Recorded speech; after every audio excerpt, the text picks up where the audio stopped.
এই জন্য ইমানের প্রমাণ নাই, এই জন্য নামাজ পড়েন না, আল্লাহর বিধানগুলো মানেন না, নবীর তরিকা মানেন না।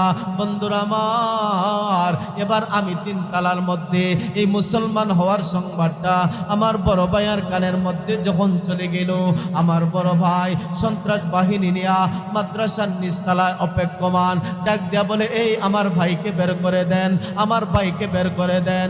ও বন্ধুরা আমার বড় ভাইকে আমি ফোন করে ডাক দিয়া বললাম, ভাইজান তুমি এখানে ঝামেলা করবা না, তুমি চলে যাও, আমি মুসলমান আর তুমি কাফের বেঈমান, ঠিক কিনা? মুসলমানের সাথে কাফের বেঈমানদের কোনো সম্পর্ক থাকতে পারে না। এই বাংলার জমিন হলো 90% মুসলমানদের জমিন। ভারতের মালাউনদের সাথে আমাদের বাংলাদেশের মুসলমানদের কোনো সম্পর্ক না।